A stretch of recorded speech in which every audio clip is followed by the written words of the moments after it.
Article 5 के बाद article 6 को लेते हैं। आर्टिकल 6 में जैसे कि मैं बता चुका हूं पहले आपको, उन लोगों की नागरिकता के संबंध में प्रोविज़न है कि जो पाकिस्तान से इंडिया को आए थे।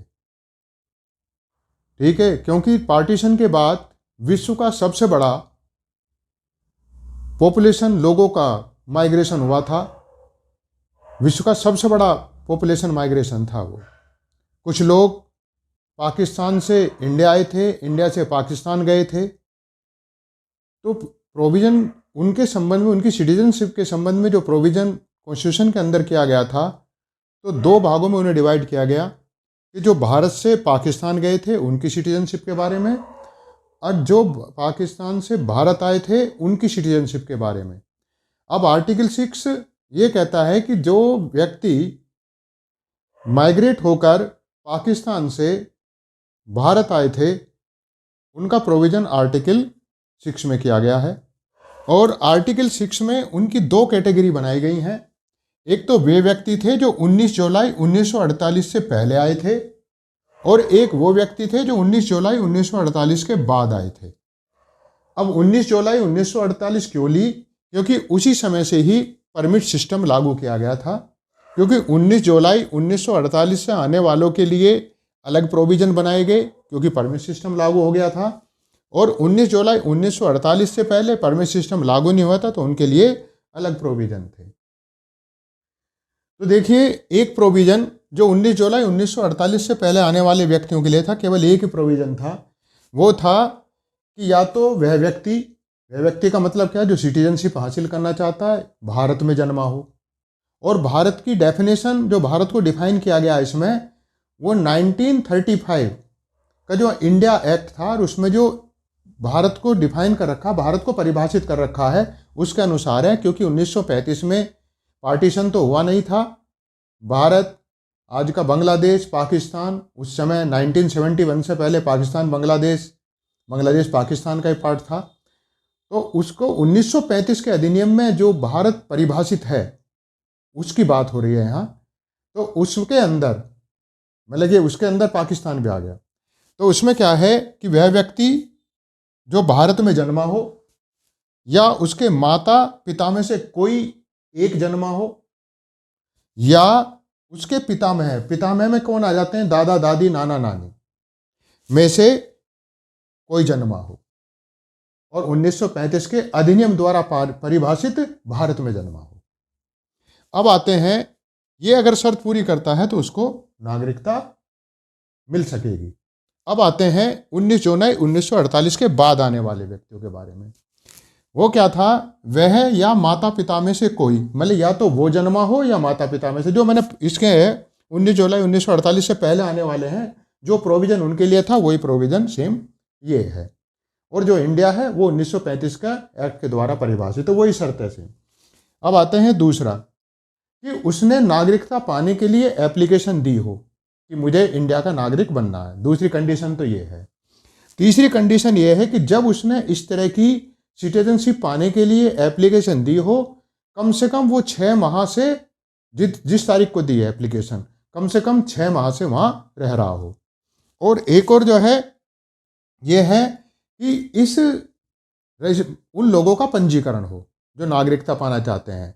क्योंकि 19 जुलाई 1948 के बाद परमिट सिस्टम के अंतर्गत एक ऐसा व्यक्ति नियुक्त कर दिया है, प्राधिकारी नियुक्त कर दिया गया था जो रजिस्ट्रेशन करेगा। तो ऐसे व्यक्ति जो सिटीजनशिप चाहते हैं उनकी जो है पंजीकरण भी हुआ हो।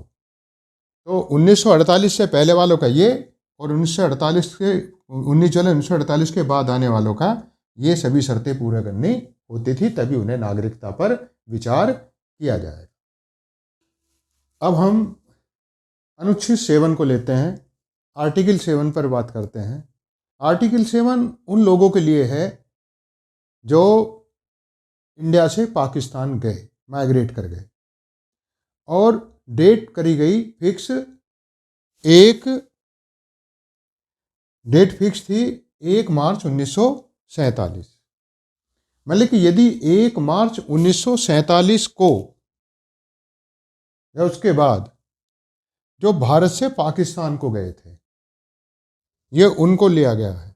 तो उसमें ये कहा गया कि 5 व आर्टिकल 5 और 6 के बीच वो सिटीजन होते हुए भी यदि वो 1 मार्च 1947 को भारत से पाकिस्तान चले गए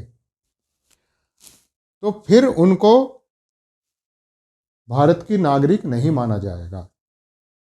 1 मार्च 1947 को, उससे पहले वो भारत के नागरिक हैं या भारत के नागरिक बनने की योग्यता रखते हैं, परंतु यदि 1 मार्च 1947 को वो भारत से पाकिस्तान चले गए तो फिर उनको जो है भारत की नागरिकता नहीं मिलेगी, अर्थात वो भारत के नागरिक नहीं रहेंगे। हैं तो उनकी समाप्त हो जाएगी नागरिकता।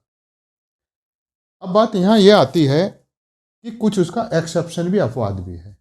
उसमें यह है कि एक यदि कोई विधि सम्मत परमिशन लेकर, लीगल परमिशन लेकर यदि कोई आ जाता है, मतलब कुछ कारणों से यदि परमिशन किसी को मिल जाती है, जैसे कि वो 1 मार्च 1947 को गया और उसको कुछ कारणों से एक लीगल परमिशन उसे मिल गई, तो उसके साथ जो ट्रीट किया जाएगा वो आर्टिकल 6 के अंतर्गत जो बताया था कि जो व्यक्ति 19 जुलाई 1948 के बाद आए थे उसके अनुसार उसके साथ ट्रीट किया जाएगा, अर्थात उसे उन सभी शर्तों का पालन करना पड़ेगा जो 19 जुलाई 1948 के बाद आने वाले व्यक्तियों को अनुच्छेद 6 के अंतर्गत करना पड़ता है। अब बात यहाँ पे आती है कि आर्टिकल 6 में भी, आर्टिकल 7 में भी माइग्रेट शब्द का बहुत इस्तेमाल हुआ, प्रव्रजन शब्द का इस्तेमाल हुआ है, परंतु क्या देखते हैं कि कॉन्स्टिट्यूशन के अंतर्गत माइग्रेट शब्द का कोई डेफिनेशन दी हुई नहीं है। तो फिर प्रव्रजन क्या माने? क्या हम कहीं घूमने फिरने के लिए जाएं विदेश में, क्या वो प्रव्रजन कहलाएगा? कहीं घूमने जाएं, हम टूरिस्ट वीजा पे जाते हैं, तो क्या वो प्रव्रजन कहलाएगा? देखिए इन सब चीज़ों के पीछे क्या है। अब देखो, जैसे कि हम कहीं टूरिस्ट वीजा पर गए घूमने के लिए, तो वहाँ पर क्या है कि हमारा एक उद्देश्य होता है कि भाई हम घूमने फिरने जा रहे हैं, घूम फिर कर वापिस अपने देश आ जाएंगे, क्योंकि हमारा वहाँ स्थायी रूप से रहने का तो कोई इरादा होता नहीं है, 10-15 दिन के लिए गए। तो एक तो इस तरह का हम उसे प्रव्रजन माने। दूसरा, प्रव्रजन मानने के लिए ये जरूरी है कि भाई एक तो वहाँ गया है, कोई ऐसा तो उद्देश्य है नहीं घूम फिर कर आ जाऊँगा, वहाँ स्थायी रूप से बसने का भी हो। तो इस तरह के जो डिसीजन आए हैं, मतलब इस तरह के जो डिसीजन निकल कर आए हैं, वो सुप्रीम कोर्ट की सुनवाई के दौरान आए हैं, जब कोई इस तरह का वाद सुप्रीम कोर्ट के समक्ष गया है। अब यहाँ पे ये आता है कि 2 केसेस थे जिनसे ये बात क्लियर हुई कि प्रव्रजन शब्द है क्या। हालांकि पहले केस में मैंने आपको बताया कि जैसे ये था सन्नो देवी बनाम मंगल सेन, जैसे पहले केस में मैंने ये बताया कि बहुत से आदमी क्या गए, घूमने के लिए जाते हैं, टूरिस्ट वीजा पे जाते हैं, उसे क्या हमने माइग्रेट माना है। तो इसके अंदर जो ये दिया था सन्नो देवी बनाम मंगल सेन वाद में, जो निर्णय दिया गया था कि मतलब कि वो क्या गया हो, स्वेच्छा से गया हो वहाँ, ठीक है, और उसका वहाँ जाने का कोई उद्देश्य भी ना हो। अब आर्टिकल 7 के अंदर जो प्रव्रजन शब्द है, माइग्रेट शब्द है, उसकी डेफिनेशन भारतीय संविधान के अंदर नहीं दी गई है। उसकी डेफिनेशन के लिए हमें सुप्रीम कोर्ट द्वारा विभिन्न केसेस में दिए गए निर्णय में जाना पड़ता है। ऐसा ही एक वाद आया था सन्नो देवी बनाम मंगल सेन वाद 1961। ये एक ऐसा केस था कि सन्नो देवी नाम की एक महिला स्वेच्छा से पाकिस्तान चली गई थी और वो वहाँ काफ़ी लंबे समय तक रही थी। उसके बाद जब वो लौट कर आई तो उसने वहाँ आकर जो है मंगल सेन की पत्नी होने का दावा किया। मंगल सेन उस वाद को सुप्रीम कोर्ट तक ले गया।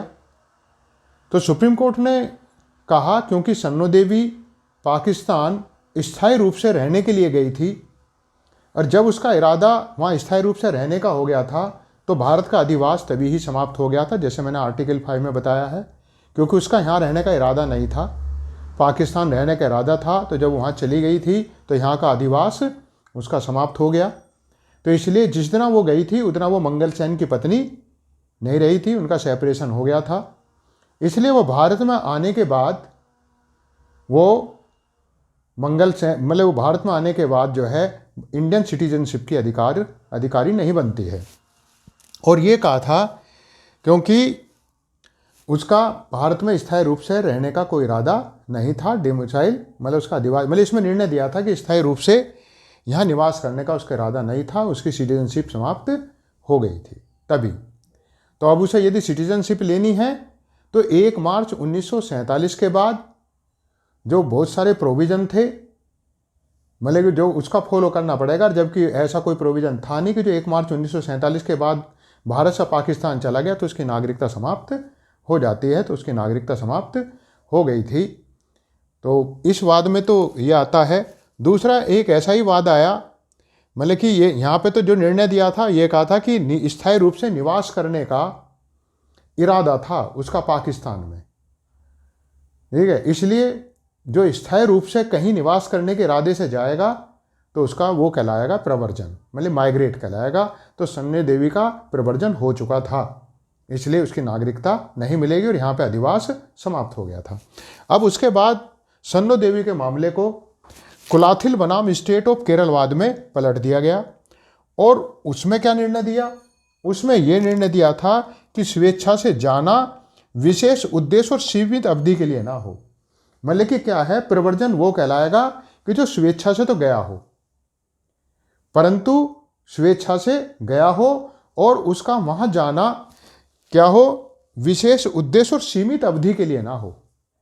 मतलब कि उसका उद्देश्य क्या हो, स्थायी रूप से वहां रहने का हो, मतलब वहां रहने का हो बस। जैसे कि अब क्या है, कुलाथिल नाम का व्यक्ति वो पाकिस्तान इस इरादे से गया था वहाँ 1 मार्च 1947 के बाद, क्योंकि वहाँ पर उसका अपना कोई व्यवसाय था, संपत्ति थी जिसका उसको मैनेज करना था वहाँ जाके। और जब वह वहाँ से लौट कर आ गया तो उसने सुप्रीम कोर्ट के सामने ये बताया कि मेरा अधिवास समाप्त नहीं हुआ था, क्योंकि मेरा भारत में रहने का स्थायी इरादा था, स्थायी रहने का इरादा था, मेरा यहीं पर था, मेरा रेजिडेंस पहले से था, स्पेसिफिक रेजिडेंस था, इसलिए यहाँ पर उसका अधिवास सिद्ध हो रहा था। और वो वहाँ पर क्यों गया था? वो वहाँ पर एक विशेष उद्देश्य से गया था और स्थायी रूप से रहने के लिए नहीं गया था, ठीक है। इसलिए वहाँ वो सीमित अवधि के लिए रहने के लिए गया था। तो विशेष उद्देश्य और सीमित अवधि के लिए था उसका वहाँ जाने का इरादा जो है, यानी कि वो सीमित अवधि के लिए गया था, समझे। तो यहाँ पे तो क्या हो गया, तो सन्नो देवी के उन्होंने कहा था स्थायी रूप से निवास करने का इरादा था उसका वहाँ। और इसमें यह कहा था कि वो स्वेच्छा से माइग्रेट शब्द का बता रहा हूँ, माइग्रेट शब्द का अर्थ क्या हो गया, स्वेच्छा से गया हो, कोई विशेष उद्देश्य ना हो और सीमित अवधि के लिए ना गया हो।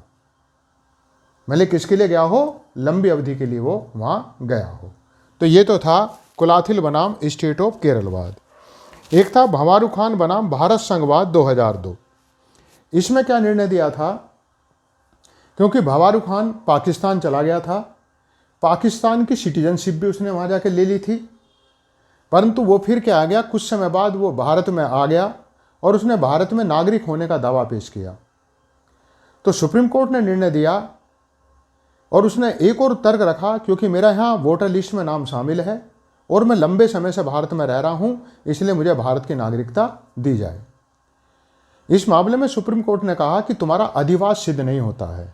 मैंने बताया कि अभी अधिवास डोमिसाइल में 2 चीज़ों का होना जरूरी है, स्पेसिफिक रेजिडेंस, एक तो निवास, और दूसरा उसका होना चाहिए इंटेंशन। और इंटेंस क्या है, स्थायी रूप से रहने का इरादा। क्योंकि वो जब पाकिस्तान चला गया था तो निश्चित बात है उसका भारत में स्थायी रूप से रहने का कोई इरादा नहीं था। उसी दिन ही उसका अधिवास समाप्त हो गया था, नागरिकता समाप्त हो गई थी, और एक उसने पाकिस्तान की नागरिकता ले भी ली ही। अब वो लौट कर अगर आता है, ये कहता है कि मेरा मतदाता सूची में नाम है, मैं लंबे समय से हूँ, तो उससे उसका अधिवास प्रूव नहीं होता है, इसलिए वो भारत का नागरिक नहीं बन सकता। तो भंवारी खान को भारत की नागरिकता नहीं मिली थी। तो आर्टिकल 6 और 7 में जो माइग्रेट शब्द आया है, तो उसकी डेफिनेशन ये निकल कर आती है कि किसी भी व्यक्ति का जब कहीं किसी स्थान की तरफ को माइग्रेट कर रहा है, चाहे वो भारत से पाकिस्तान में माइग्रेट कर रहा हो या पाकिस्तान से भारत में माइग्रेट कर रहा हो, जिस स्थान की तरफ वो माइग्रेट कर रहा है वहाँ उसका स्थायी रूप से रहने का इरादा हो। अब यदि उसका पाकिस्तान में स्थायी रूप से रहने का इरादा है तो निश्चित बात है भारत में स्थायी रूप से रहने का इरादा नहीं है उसका, तो अधिवास भारत में समाप्त हो गया। और यदि वो पाकिस्तान से यहाँ रहे तो मतलब कि हर कंडीशन में हमें क्या प्रूव करना है, अधिवास सिद्ध करना है और इंटेंशन सिद्ध करना है कि भारत में स्थायी रूप से रहने का इरादा, वही प्रव्रजन कहलाएगा। और यदि कोई व्यक्ति पाकिस्तान से भारत में यहाँ सीमित अवधि के लिए आ रहा है, किसी विशेष उद्देश्य के लिए आ रहा है, या भारत से कोई व्यक्ति सीमित अवधि के लिए पाकिस्तान जा रहा था या विशेष उद्देश्य के लिए जा रहा था, तो उसका मतलब क्या था, भारत में उसका अधिवास समाप्त नहीं होता था क्योंकि उसका यहाँ पे स्थायी रूप से रहने का इरादा था, ये प्रूव होता था।